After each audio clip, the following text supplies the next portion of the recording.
Hello, everybody. Hello, everybody. My name is Max Baklayan, and as I was introduced, I'm the founder and the executive director of Tavex Bulgaria. And for those who doesn't know who Tavex is, we are the largest currency exchange and the creator of the investment bullion market back in 2009. It's no coincidence that I have named this lecture "The Whole is Bigger Than the Sum of Its Parts," and you'll see why. But before that, I would like you to think about that, and at the end of the lecture, give me your feedback according to this. I'm trying to fill up a lot of information in 30 minutes, so there is a chance that my lecture would be either complex or it would be complicated. So please give me your feedback. Did you feel the lecture to be complex and interesting or just complicated? Aristotle is one of my favorite philosophers, and back 2,400 years back, he came up with this phrase, and 2,400 years back, he also came back with the definition of money. And as you know already, I am dealing with money, so that's why Aristotle is one of my favorite philosophers. So let's start with the lecture. Too many things. So this picture and that picture look completely different, I guess. However, they're both our office. So I guess you can see that the different arrangements, different lights, and different settings allow us to create different environments within the very same space. This picture is me and my son starting to deal with a massive Lego project, and you can see his emotional expression on site. And you can see a very massive manual that we have in order to complete this project. And this is the completed project. As you can see, the whole is much greater than the sum of its parts. Unfortunately, in life and unfortunately in business, we don't get a massive manual. The best we can hope for is to get it one page at a time and construct our own manual within our own guiding principles. So don't expect me to give you a manual, but expect me to give you a way of thinking and understanding how to create your own manual within your life and within your business. One second.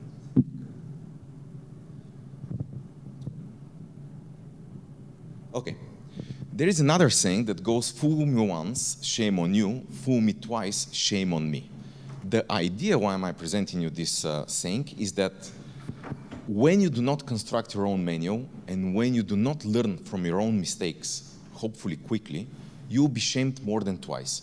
You won't be able to move forward in life quickly, and the reality is that we, the human beings, we're not the fastest, we're not the strongest, and some might argue that we're not even the smartest. However, we are the most adaptable beings. We are the most agile beings on Earth, and that's why we're at the top of the food chain of the mammals. I define adaptability as agility, and honestly said, before this lecture I was invited, I never thought of the terminology of agility. I didn't know what even agility is, honestly said. I never thought of it. But the reality, during my presentation, is I figured out that we've been a very agile business throughout the years, and I'll try to share you our way of thinking and doing business without getting too much into the details, because I guess that wouldn't be interesting for nobody, to understand how we came up from a one-man show company that everybody laughed at us to being one of Bulgaria's top 100 companies. I was expecting a bigger room, as a matter of fact, with more students. But anyway, the question lasts. Who here is Generation Z? Perfect. All right. At least we have somebody, Generation Z. So Generation Z is 1997 to 2022. That's Generation Z. Hold on, what happened? Okay. This is what they say about you guys. I'm sorry about that. You're irresponsible, you're lazy, you're disengaged, mentally unstable, disloyal. I'm not going to say the word. Who of your Gen Zs agrees with that? Yeah, me neither. I call this bullshit. The reality is that every next generation thinks of the, every previous generation thinks like that of the generation after, that comes after them. The funny thing is that in Tavex, most of the people are Gen Zs. Unfortunately, I'm twice their age, and unfortunately, I'm that old. However, I'm attaching myself to Maxim Behar's definition of an old person. He says that an elderly person is defined by the speed at which she takes decisions. I would say that I'm quick to take decisions, so I'm not that old after all. But why am I speaking about Gen Z's decisions and all of these things? I'll try to present it to you with a joke. A serious joke. So, two Bedouin merchants are traveling the Saharan desert, and they meet each other at an oasis, and they start interacting. So let's call them Merchant 1 and Merchant 2. So Merchant 1 goes, hey man, where are you coming from? He's like, whoa, I'm coming, Merchant 2. I'm coming from 1,000 miles away, man. It's been a long journey. It's like, wow, 1,000 miles. How long did it take you? He's like, well, a bit less than 2 months. 2 months with this camel? He's like, yeah, my camel doesn't stop for 1,000 miles, so it's like, it's easy. Merchant 1 starts thinking, well, doesn't your camel need to at least drink some water sometimes? Well, she drinks water probably once every 2 months, so actually, when I think about it, she just stopped to drink water for the first time since our journey. Merchant 2 continues to do some calculations in his mind. He's like, what about food? It's like, nah, food once a month, that's it. She doesn't need too much. She's like an electric vehicle. So merchant number 1 continues doing calculation in his head, and he's like, are you selling your camel? So merchant number 2 goes, well, not really, man. She's amazing. Why should I sell her? It's like, well, everything has a price. Give me your price. So he thinks about it, it's like, okay, let's say $150,000 and I'll sell you my camel. So merchant number 1 does the calculation. He sees that in 3.5 years, the camel would come to break even, and after that, it's an electric vehicle, as I said. So he's like, okay, I'll pay you the $150,000. Merchant number 2 says, well, that's very good, but I have some cargo. How will I handle my cargo? Would you give me your camel to continue my cargo? Merchant number 1 says, would you give me a discount? It's like, no discount, man. This is the minimum price I can accept for this camel. Anyways, they shake hands, change camels, go their separate ways. A year later, at another oasis in Sahara, these same 2 guys are meeting. So merchant number 2 is already at the oasis. His camel is drinking. Merchant number 1 sees the merchant number 2 from the distance, and he goes ballistic. He's like, how could you lie to me? What the hell? This camel is terrible. She needs a kick in the ass just to move forward. She drinks like an alcoholic, and she eats like a pig. So merchant number 2 looks at him and goes, dude, if you ever want to sell your camel, don't you badmouth about it. So I'm not going to badmouth about our camel, and I'm not going to badmouth about Gen Zs, but that's within the frame of a joke.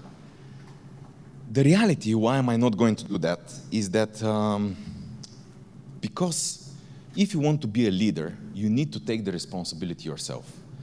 And if you're taking the responsibility yourself, it's not your people's fault that you're fucking up. That's the truth. It's your own fault. I would say that lesson 1, 2, and 3 in leadership is take responsibility for your actions. And I would say that lessons 1, 2, and 3 in enemy of leadership is defined the best by Stephen Hawking, according to me, who says that the greatest enemy of knowledge is not ignorance, it's the illusion of knowledge. So the reality is that I'm the CEO, I'm on top of the company, but the reality is that my illusion of knowledge, my lack of understanding, has led me to do multiple mistakes and has allowed me to blame my people, which more often than not, I have not. But usually leaders are blindsided by their level at the strata in the company, and they're blindsided by their illusion of knowledge in the company. Thank God, my agility and my bravery allowed me to welcome all of these mistakes that I've made and to change more than not into greater experiences and into improving the company.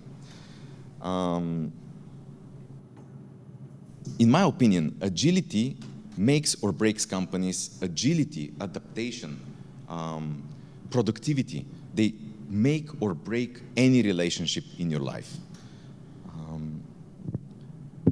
And I will present you this with my second favorite philosopher of all the time, and this is a drawing by Ray Dalio. For those who don't know who Ray Dalio is, he's the most famous and most well-respected hedge fund manager in the world.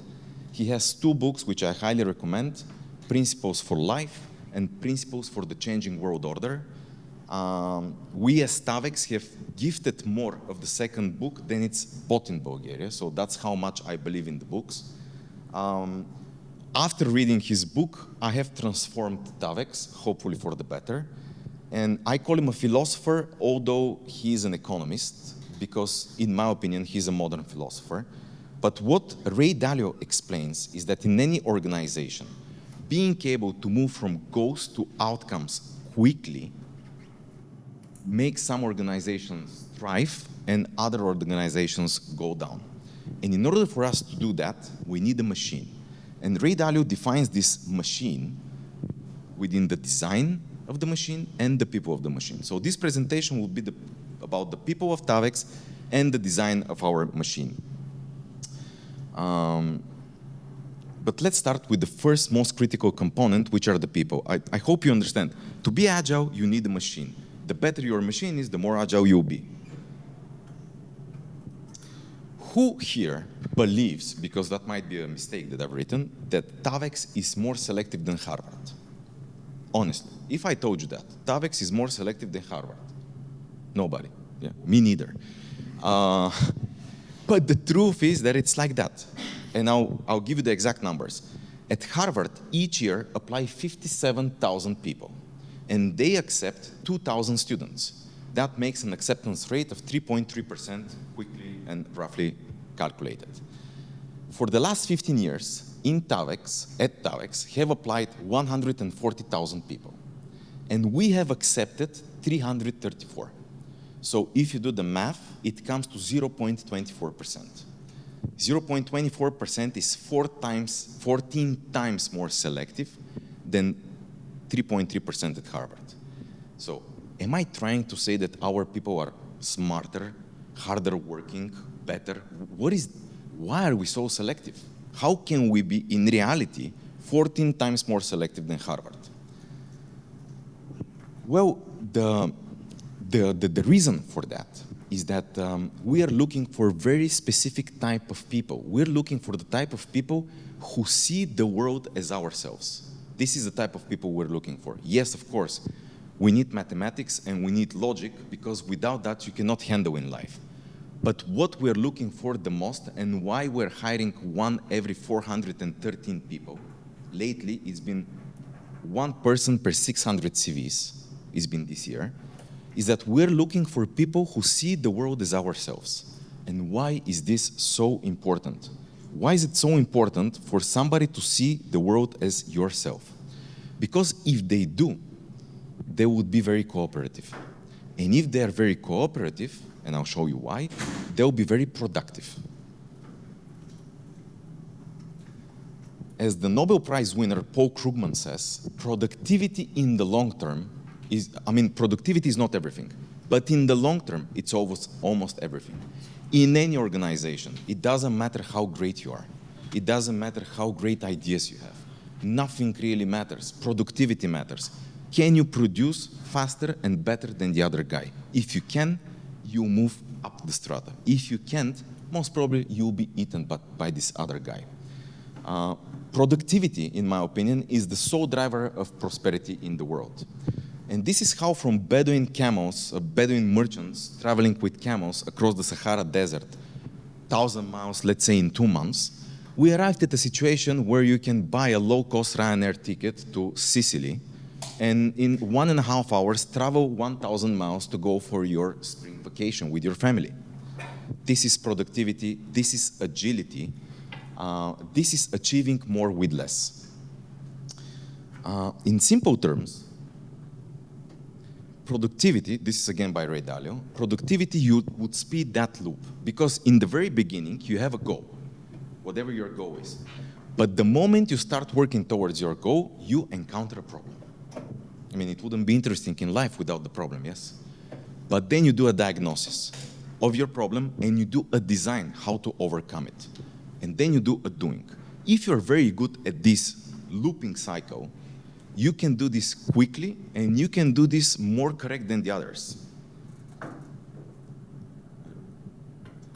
Therefore, your level of improvement over time would be better than the other guys.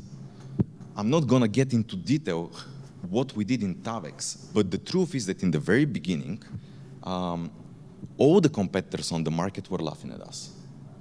Because we were speaking with a change agile, wearing suits. It didn't make any sense. And we were 26 and they were 56. They knew the rules of the game.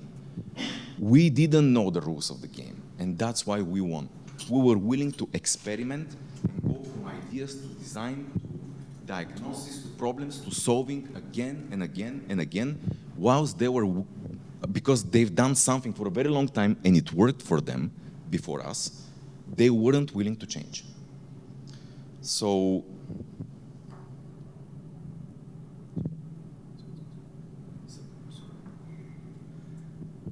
the funny thing is that we as humanity are becoming way more technologically advanced. So our machine, let's say the technological machine of the world, is working better and better. But the reality is that the productivity of the world is falling. Excuse me that we're up to 2017 here, but the reality today is that we as a globe, as a world, are growing at 1% per annum. What does that mean? I'll present it to you with the rule of 72. Basically, the rule of 72 says many things, but what's important for this lecture is that if you divide 72 by the rate of growth, you would figure out how quickly we double our standard of living, how quickly we double our GDP. So a growth of 3% for the world would divide 72 by 3 and give us 24 years. That means that every next generation, we're living better off than we did last generation. Unfortunately, with the rate of growth of 1%, that means that we need 3 generations to live better. That's how important productivity is in the long term. You might have amazing ideas, but if you don't produce results, you don't last. And unfortunately, one of the reasons for this lacking of productivity lies with the people and lies with the leaders, because we have a difficulty making people cooperate. That is the cornerstone of lacking of productivity. People not cooperating. So why are they not cooperating? Because with the growth of organization, you need to add more people, you need to add more teams, you need to add more software, you need to add KPIs, you need to add measurements, you need to add so many things that your Imperial Destroyer Lego from the third picture looks like a Frankenstein and nothing like you imagined it would be. So it becomes individually unuseful for these people to cooperate because they don't know according to what standards they would be measured. And the reality is, in 2017, I created a project which was called a competence model. This model's idea was to define who must do what and who must do it how. So what and how. And then see what remuneration we give on the other side. It sounds very simple, but it came up to a 56-page document. And we started having lectures like this. When we were onboarding our people, we started teaching them about our competence model, and nobody understood it. At one point of time, we didn't understand it. So we became so complicated that nobody understood according to which measurements, what should they do to advance in Tavex. So what they did, they stopped cooperating and they started protecting themselves. And our productivity went through, it just disappeared. In 2021, we decided to start with a new project. It took us 2.5 years, so we wrote it in the beginning of this year. It's called the Tavex Way. And I'll speak a little bit more, but it basically removes all of this complicatedness from the complexity of our job. It helps people understand what should they do, and it's very, very, very simple. let me go back to one thing so that you understand me better. Do you know what's 4 times 100 relay, where people pass a baton and they 4 people after each other, they're running 100 meters and they're crossing a baton through a pitch? Yeah. Okay. Do you know that in 30% of the times, the slower runners win? How is this possible? How could the slowest runners win against faster runners? It doesn't make any sense. It's a running exercise. Well, it's making sense because it's not about you going through the finish line. It's about the baton going through the finish line. So you need to start cooperating with each other. You need to start helping each other produce more. You need to start,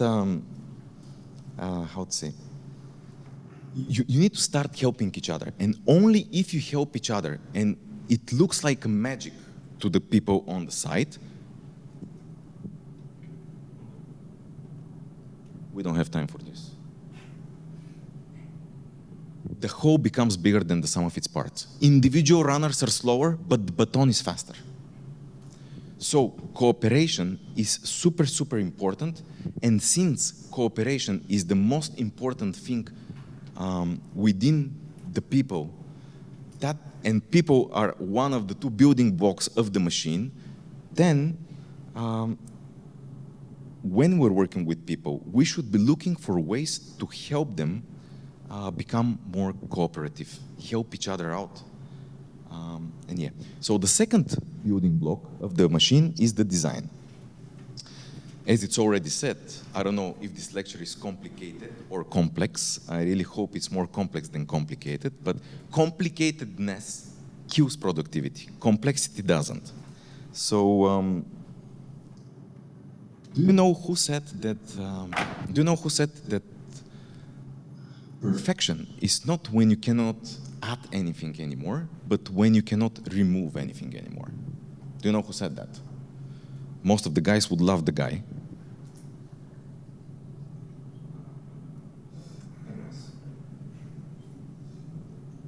Okay, let's go one step back. So we know that we should cooperate, and we know we should help each other. But how to spot the people who cooperate? And we'll play a game here. There is no right and there is no wrong answers. The reality is that the givers are willing to cooperate more. And we play a game of givers, takers, and matchers. So a giver is the type of a person who gives 10 times and receives 0. Obviously, it's the Mother Teresa. This guy cannot produce very much, for himself at least. Then you have the taker who gives 0 times and takes 10 times. This is the asshole. Nobody wants to work with that guy. And then you have the matchers, so basically they mimic. Whatever you do to them. So let's put it on a 1 to 10 scale, and it's a ratio. And let's say that we start with raising hands. Who believes that it's the best thing to do is to take 10 times and give 0? Thank God. Who believes it's great to take 9 times and give 1? Who believes it's 8 times times 2? 8 times you take, 2 times you give. Okay? Who believes it's 70%? 7 people, 7 times you take, 3 times you give. Very good, 2 people. Who believes it's 6 times, 6 and 4? Very good. Who believes it's 50-50? Okay. Who believes you should give 6 times and receive only 4? And you can give multiple answers. I mean, if you believe it's multiple things, you can give multiple answers. Who believes it's 7 and 3? Okay. Who believes it's 8 times? You give 8 times and you receive 2 times. And who believes it's 9 times giving and 1 time taking? 10-0, I guess nobody, yes? Very good. In order to move forward in life, you need to take. That makes sense. However, the academically proven formula is that you should give 8 times before you even ask back. And I'll tell you why it is so. Who here would be willing to cooperate with me if you know that I'll be giving you 8 times and receive only 2? Only 2 of you would be willing to cooperate with me if I'm giving 8 times and taking only 2. All right, I guess I suck in my lecture. Okay, so in Tavex, we're looking for givers. We're looking for givers because if you have an environment of givers and you put a taker within this environment, he starts taking advantage of you. So in order to cooperate, you should be looking for people who are more givers and less takers. And I believe all of us would like to cooperate with more people like that. This is the answer of the who said the phrase that perfection lies in the simplicity, when you cannot subtract anymore, not add anymore. These guys have kind of stayed the same over 75 years. I don't know how many years. And right now, they're at the top of the sports car food chain with a car that looks basically identical over 50 years. So with design of the machine, you need to simplify. You need to remove from the machine. And that's much easier said than done. And I'll give you... Okay, this picture and that picture are basically completely different, yet absolutely the same. When we're speaking about a company and removing from the design, it's very simple. It's like cleaning your closet. You're taking all your clothes in the middle, and then you start categorizing, and then you do the hardest and yet the easiest. You should throw away stuff. This is the Ferdinand Porsche way. You need to remove from the design, not add onto the design, so you get a perfect design. And then you open space for the new. That sounds very simple. The reality is, though, if the design is the leader's baby, as usually it is, killing your baby, it really sucks. And saying out loud that you did a massive mistake, so you need to redo the design of an entire organization, also really sucks. So that's why it's not done very often. But this is what agility is. You need to be willing to kill your baby, kill your own old ideas. And killing your own old ideas is the most complicated thing because you defined them, so they define you. And start with a completely new board and redesign the company. So in reality, what we do in Tavex is very simple. First of all, we're not afraid, I'm not afraid to raise my hand and say that I sucked the previous time and start all over. Second, we're super, super, super selective with people, and I'm glad to say that we are a family. We have, in a pretty small company of 130 people, we have like 15, 16 families with kids within this company, people who found their soulmate inside the company. That's how, it's like you enter in the company, you don't find your soulmate, there is a problem. We define ourselves as a university for human relations, and we are okay with killing our babies, start from scratch, and rebuild ourselves. So this is how I'm speaking in front of you today. Thank you. I hope the presentation was useful somehow. Thank you. If you would like to give your feedback, I would be more than happy to receive it from you. Any critic, actually critic is much more welcome than praise. So please critic. Okay, thank you, Max, for your insights.